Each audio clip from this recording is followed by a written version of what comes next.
नमस्कार दोस्तों, आप सभी का बी पॉजिटिव की कहानी में स्वागत है। कहानी लेकर आए हैं बिल्ली और बूढ़े गिद्ध की कहानी। तो कहानी सुनाने से पहले आप सभी से रिक्वेस्ट है कि चैनल में नए हो तो चैनल को सब्सक्राइब कर लें और वीडियो को लाइक करें। गोदावरी नदी के तट पर सेमल का एक विशाल वृक्ष था। उस पर कई पक्षी निवास करते थे।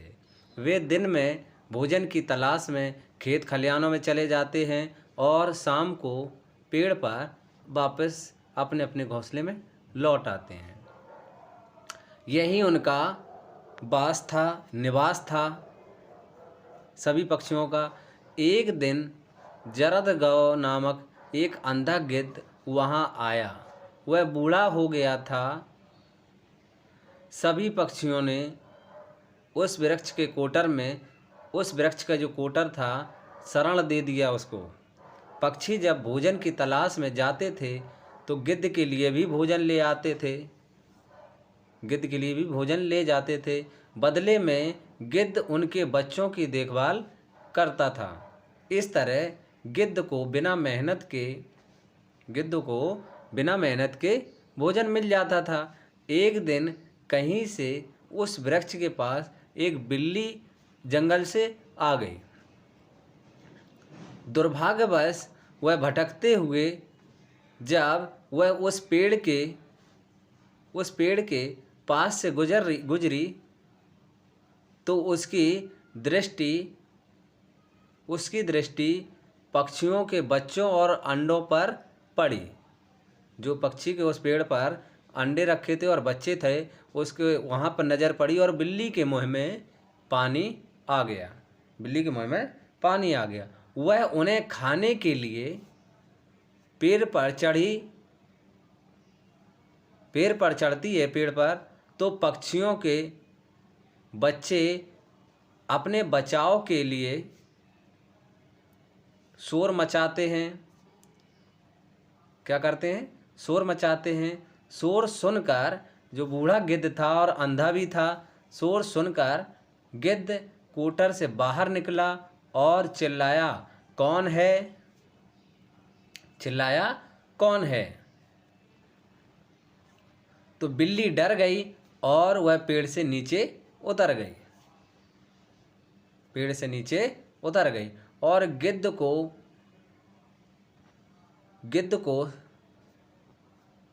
गिद्ध से बातें कहने लगी कि महाशय, मैं बिल्ली हूँ, यहाँ नदी के किनारे रहती हूँ।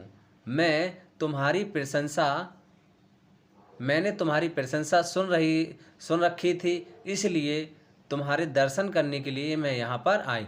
कृपया मेरा प्रणाम स्वीकार करें, बिल्ली ने गिद्ध से कहा। गिद्ध ने उसे वहाँ से जाने के लिए कहा, क्योंकि गिद्ध जानता था कि यहाँ पर बिल्ली यहाँ बच्चों के लिए खतरा है। वह जानता था कि बिल्ली यहाँ पर जो पेड़ पे बच्चे रह रहे हैं, बच्चों के लिए खतरा है। बिल्ली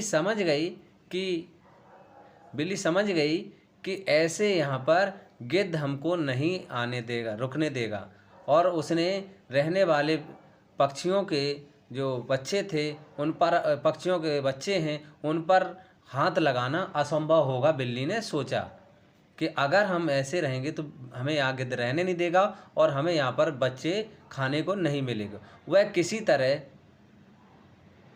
चिकनी चुपड़ी बातों से उसे विश्वास में लाने का प्रयास करने लगी।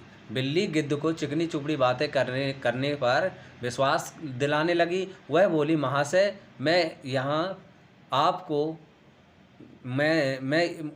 बिल्ली कहने लगी कि आपको मुझ पर क्या है संदेह है? आपको लगता है कि मैं यहाँ पर पक्षियों के बच्चों को अपना आहार बनाऊंगी? ऐसा नहीं है, बिल्ली ने कहा। तो एक दिन क्या होता है, एक महात्मा से मिलने के बाद मैंने मांस खाना छोड़ दिया है। बिल्ली ने ऐसा कहा कि मैं महात्मा से मिल गई और मैंने खाना छोड़ दिया। मैं पूर्णतः शाकाहारी बन गई हूँ और अपना समय धर्म कर्म की बातों और कार्यों में लगाती हूँ। बिल्ली ने गिद्ध से कहा, आपकी प्रशंसा सुनकर आपके पास मैं आई थी। कृपया मुझे अपने संदिग्ध में रख लें। गिद्ध उसकी चिकनी चुपड़ी बातों में आ गया और उसे उस पर विश्वास कर लिया और उसने उसे अपने वृक्षारोपण के क्वार्टर में रहने के लिए अनुमति दे दी। बिल्ली तो यही चाहती थी कि वह वहाँ पर रहे। वह चाहती थी वह गिद्ध के साथ उसी क्वार्टर में रहने लगी और अवसर पाकर एक एक पक्षियों के अंडे और बच्चों को भोजन बनाने लगी, मतलब खाने लगी उनको। एक एक कर पक्षियों के बच्चे और अंडों के लापता होने से सभी पक्षी चिंतित और दुखी थे। एक दिन सबने मिलकर देखा और वहां जाने की ठानी। जैसे ही बिल्ली को इस बात की अंदेशा हुआ कि सभी पक्षी यहां आ रहे हैं, तो उसने वह कोटर छोड़कर भाग गई। शोकपूर्ण करते हुए एक पक्षी ने जब वृक्ष के कोटर में चकमा दिया तो उन्हें वहाँ ढेर सारे वहाँ देखा तो वहाँ ढेर सारे पंख पड़े हुए दिखाई दिए और उन्हें सभी पक्षियों को लगा कि गिद्ध ने ही उनके बच्चों को खा लिया है। बिल्ली खा के चली गई और जब पक्षी आए तो देखा कि वहाँ पर पंखे पड़े थे और हड्डियाँ पड़ी, तो सभी पक्षियों को लगा कि गिद्ध ने ही उनके बच्चों को खाए। तो वे सभी पक्षी दौड़कर गए और चोंच से गिद्ध को मार मार कर गिद्ध का काम पूरा कर दिया, गिद्ध का काम तमाम कर दिया, मतलब गिद्ध को मार दिया। बिल्ली पर विश्वास करके गिद्ध फार्म में ही अपने प्राणों से हाथ धो